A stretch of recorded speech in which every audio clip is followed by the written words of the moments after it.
Hey everyone, it is Sean and we are back with our Push Talk. Today is October 8th and I have a very, very special guest on with us today. I have Patricia Smith all the way from the great state of Florida, representing a nonprofit organization called Florida Rising down there. How are you doing today, Patricia? I'm good, Sean. How are you? I'm good. So first off, we like to start off when we have somebody on the show to kind of introduce your organization to us. Like tell us what it is that Florida Rising does, how you guys got started. Tell us more about Florida Rising. Well, actually, Florida Rising is a combination of two. Florida Rising is a combination of two organizations that merged this year, and it was New Florida Majority and Florida for All. Those are two independent, separate organizations that merged as one in January. So, Florida Rising, what we do, we build independent political power that centers historical marginalized communities so everyday Floridians shape the future. We are, we're a 501c3, and like I said, we merged with Florida for All in January, and Florida Rising was born. Cool. So I know for a fact, because we've worked on a few things together recently, that Florida Rising does a lot of work around ex-offender rehabilitation, right? Right. So tell me more about that. Actually, yeah, I'm sorry. I am the criminal justice organizer for Florida Rising, and what we do is we're trying to build a community where people are not judged every day by their past. You've gone to prison or jail or whatever. You've made mistakes, and you've come back, and you got your life on the right track. So Patricia, tell us more about some of the things that Florida Rising does. Well, as I was saying, I am the criminal justice organizer for Florida Rising, and what we're doing is we're trying to build power with people who are returning citizens. When I say build power, we mean that recently we just completed a survey where we surveyed the community of people who are returning citizens, and we kind of asked what did they want us to what we want to take 3 laws up to Tallahassee this year, and fight for some change. So what we did, instead of sitting to the table and coming up with what we think the community wanted, we actually surveyed the community. So we're going to be in some laws up to take to Tallahassee and try to get some laws changed so we can help change the lives of returning citizens.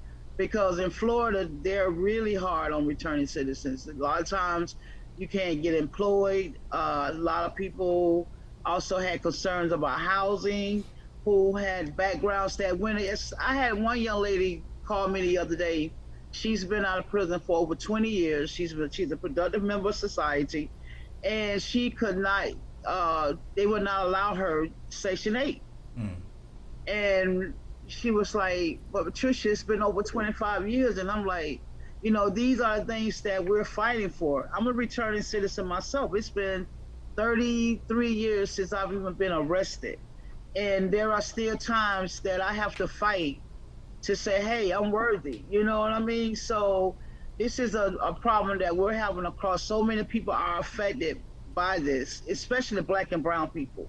And that's one of the things that I do want to bring up with Florida Rising. We work with Black and brown communities because that's where the need is. And so we do a lot of different things. We're voters registration. Like last year, we registered a lot of people who are returning citizens. Last year, there was a law passed where if you were not on probation and you didn't have any fines and fees to pay, you were able to register and vote. And I must say that I was one of those people too, Sean, because I had voted all the way up until 2008. When Obama was running for re-election the second time, they sent me a nice letter saying that I had not restored my rights, and if I attempted to vote, that I could be put in jail. So I too had to go and working with Florida Rights Restoration, FRRC, and they actually paid the fines and fees and allowed me to register, and I was able to vote last year. So, and we did that with a lot of returning citizens. So, like, yes, we're definitely fighting for people black and brown folks who are having issues with trying to be a productive member of society. Like, it's not fair, and we're trying to do something about it. You know, it's interesting because we were just actually having a meeting recently with, I think it was the guy who's running for state attorney here, and he was, well, no, it was somebody with a voting rights group, with People's Agenda here, and they were talking about the same thing. Where in the state of Georgia, and it's funny because you hear these things that happen in Georgia, but oh, it's only happening in Georgia, right? They've been doing the same thing, some of the same scare tactics. But people who, because Georgia's always been a law that once you serve your time, once you paid your fees, you were restored your right to vote. And there's been a big dilemma recently about whether or not a person is eligible. And people have been getting letters saying like you're not eligible, who are eligible. So why do you think that most states are like switching it to this scare tactic of trying to scare people out of their simple right to vote, especially ex offenders? They don't want us to vote because when we vote and we realize the power that we possess, we make things happen. We move mountains. Yeah. You know, and that's one of the things that I hate when I'm in the community and I hear a black or brown person say, oh, I don't vote, my vote don't count. You know, we need to understand something. They don't want us to vote because once they know that when we as black and brown folks get together and we join together and we vote, things change, things happen, you know. So that's one of the things I always share with people too. Like, don't think that you're doing the country of, don't think that our white counterparts are upset because you're not voting and that you're hurting them when you don't vote. No, you're hurting us, and they don't want you to vote. Yeah. So when you walk around and say, oh, I don't vote because my vote don't count, that's exactly what they want you to believe. And so, Sean, that's one of the things that we have to change. Like another thing that I'm doing before election time this year is another thing. We always going into the community and telling people, oh, you need to vote, you need to vote, you need to vote. A lot of people in the black and brown communities don't even understand what, you know, they don't understand why they should vote. They don't really understand how important their vote is. A lot of them, I found out last year, a lot of people didn't even know what the electoral college meant. Right. You know, so we have to go into the community, not just tell people to vote. We have to break it down to them and show them how it works. Because if we had educated black and brown communities when Obama became president, we needed to educate them that the local election was probably just as important. You understand? Because, and also, like, we did not get behind Obama like we should have, because we needed the House, we needed the Senate. But in the black community, they didn't understand that. They thought that we'll just vote and make him president and our job is done. No, it wasn't. So I think that education and educating the community about, you know, the election process is something that's very, very important as well. Yeah, absolutely. And there was two things I wanted to bring to your attention today. I mean, not to your attention, bring up. I know one case we've discussed before about a young lady who was in, was it Alachua County Jail? Was that Alachua County? Yeah, Alachua County Jail. Actually, we got a law. We're pushing a law. It's called the Avis Law. Let me take you back a little bit, Sean.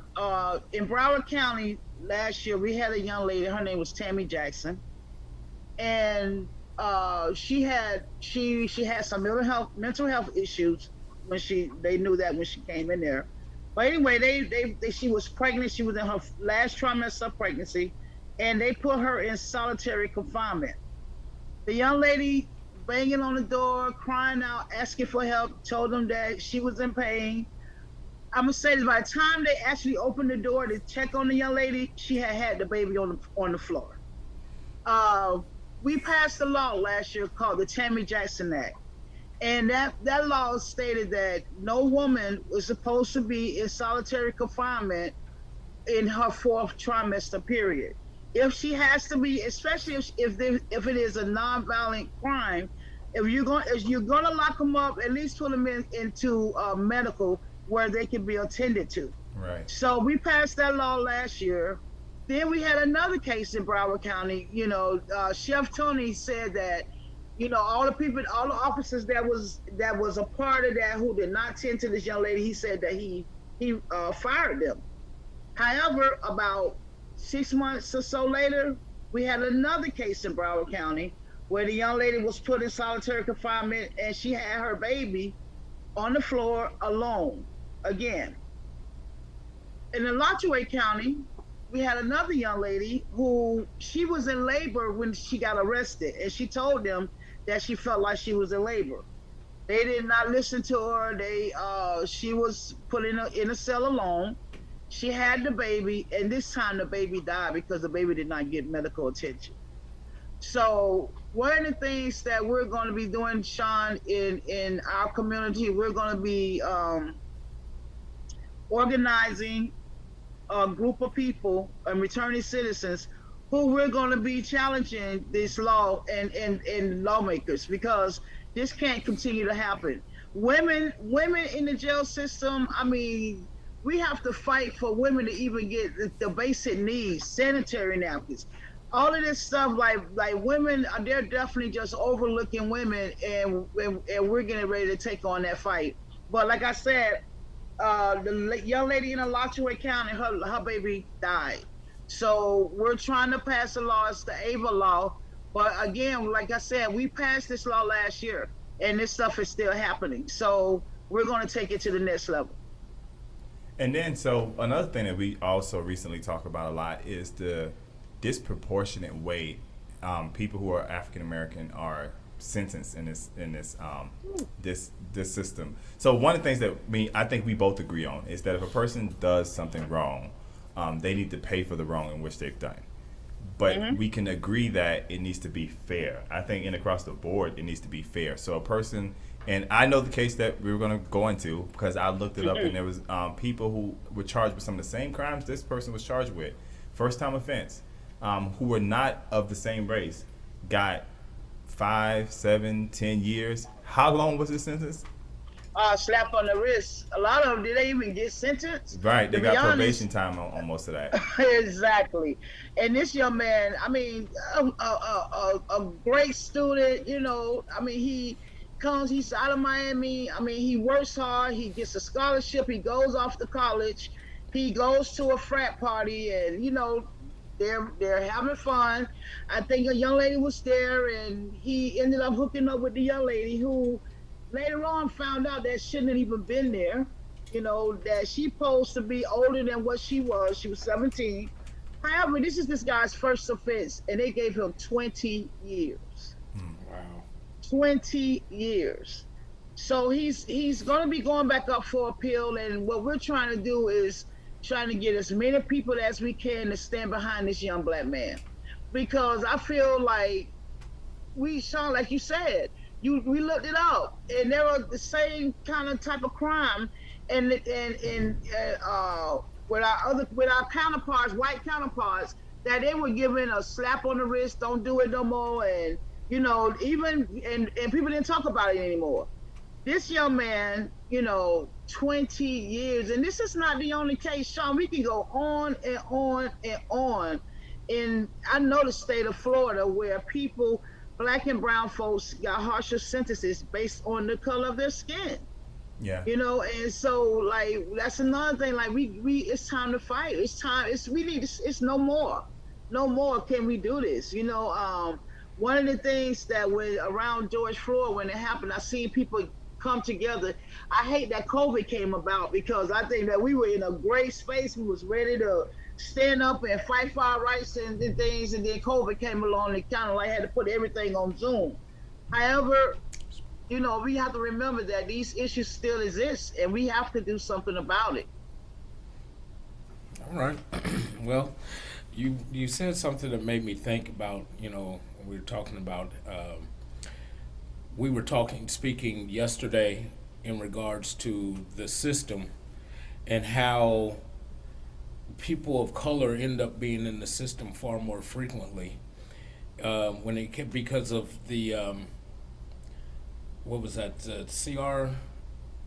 the crucial race theory, and we were discussing that yesterday, and in regards to that, and was saying that, you know, because of the lack of education and the way the system, although the Constitution and the laws are set up to be supposed to be equal, they're implemented differently.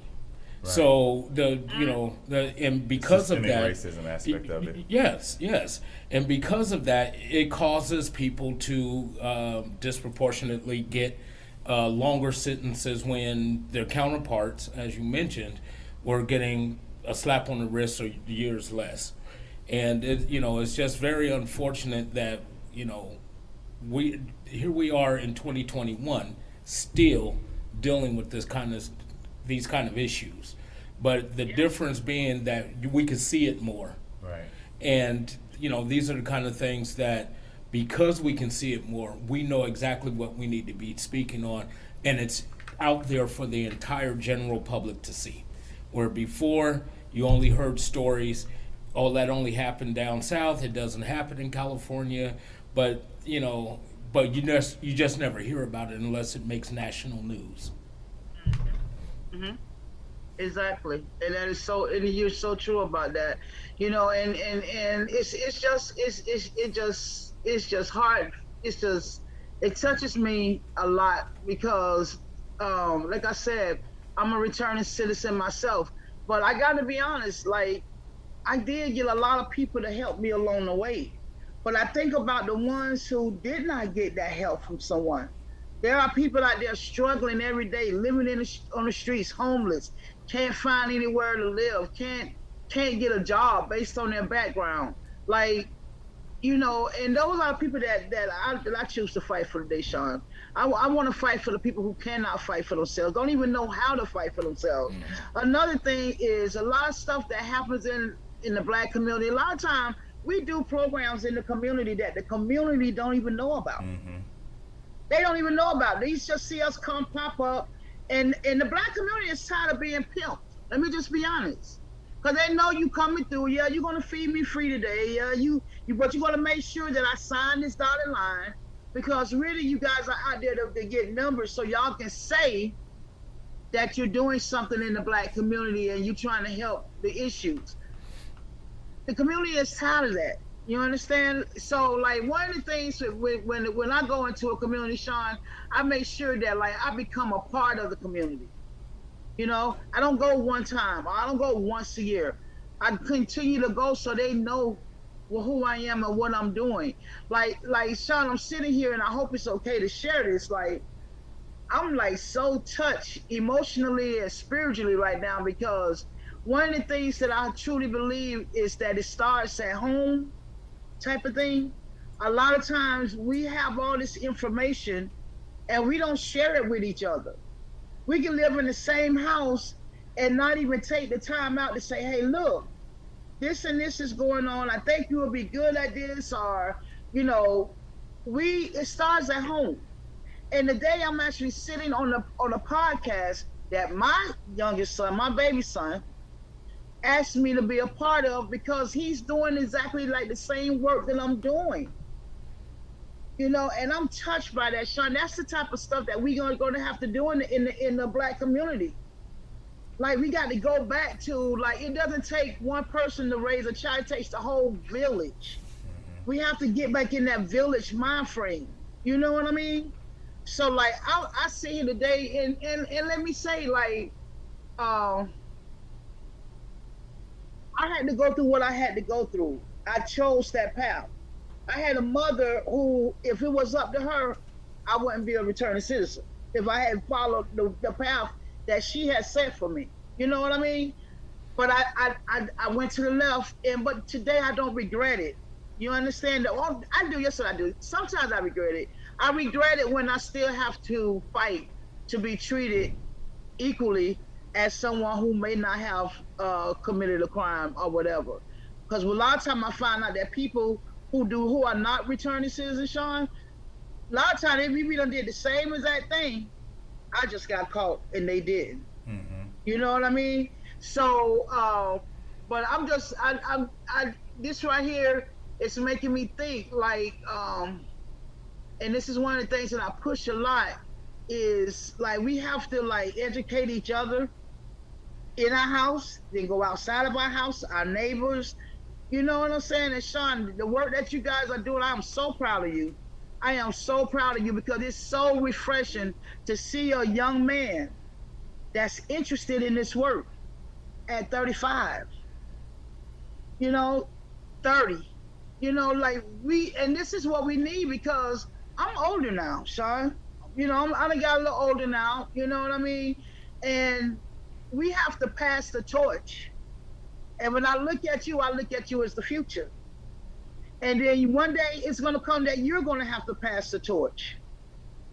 Because this fight, like I heard you say, Deacon, that you can't believe that we're here still today. Yeah, the fight is not over by a long shot. But we can help make some positive changes in it. And that's exactly what we're doing. So I just needed to share that part. Like I'm sitting here like at all, and I can't wait to like get off of this so I can go thank God. Give him some thanks because we could have been sitting at a totally different table, Sean. So to be sitting here with you today, like as a mother, I'm just like, I'm grateful.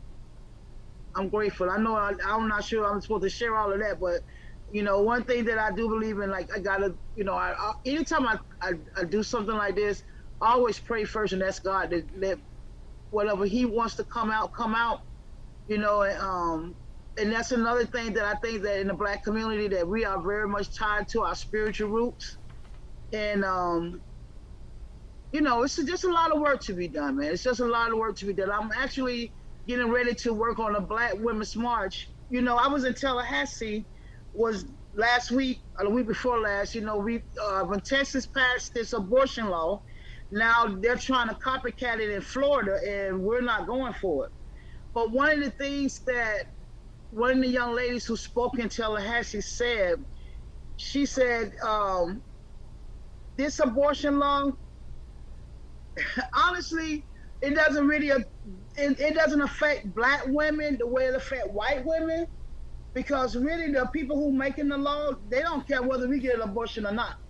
They want us to get abortion because they don't want too many more Black kids born into the world. And when she said it at the Capitol, I'm like, wow, she said that out loud at the Capitol. But what I realized, we have to have people who are going to speak the truth. We can no longer, we don't have the luxury of sugarcoating anything. So what I want to do though is that we're going to get together and we're going to have a march, a Black Women's March, Palm Beach, Dade County, Broward County, and Palm Beach County are going to come together and do a Black Women's March. And because the bigger picture here is that we should be able to decide what we do with our bodies. That's our decision in between us and our God, whoever that is for us. You know what I mean? So that's the part that I want to get behind, the fact that we as women, we get a chance to make decisions on what we do with our body. It should not be a law telling me what I can do with my body. So yeah, again, Sean, I could go, it's so many. I was asking my boss yesterday, I said, please help me get focused because there's so many things. I remember working in the HIV arena. I worked in the HIV arena for 15 years. And I can remember sitting at tables, and TDJ said it one time on a event that we had. And he said that, in the Black community, there are so many different issues that we don't have the luxury to just zone in on one thing. Because we have so many things going on that we have to zone in on. And that's how I feel about this criminal justice work too, Sean. Like, it's just so many things going on right now. So many people are being affected, every day. We just got a lot of work to do. Thank you for coming on. And I really do appreciate it. I really do appreciate it. I really do. I appreciate the work that Florida Rise is doing. I appreciate the work that you are doing down in the state of Florida. And we as an organization look forward to doing more work in the state of Florida with you guys on these different issues, because this different issues for people who are out there watching, it doesn't just impact the state of Florida, it doesn't just impact the state of Georgia. And if we're not careful, it will take over this nation. And we got to make sure that these issues are something that we don't pass on to the next generation. I think, one of the things that I love so much about my grandmother, your mother, is that one of the things that they taught me, their whole generation taught me in their passing, is that it's our obligation to make sure that we leave the generation better than the way we left it, than the way that we received it. So the work is needed, And we want to encourage young people out there watching, even my great nephew and all of them, and maybe that we want to continue that work. So, Patricia, edit that part out, Sean. So, Patricia, if people want to find out more information about Florida Rising, where can they go to find out more information? Yes, you can go www.floridarising.org. Because, like I said, the organization, we do a lot of work around a lot of different things. And Sean, what I'm going to do is I'm going to send it to you, all the different departments, because we do the farm sharing. One of the things we're trying to do is get the community to eat better.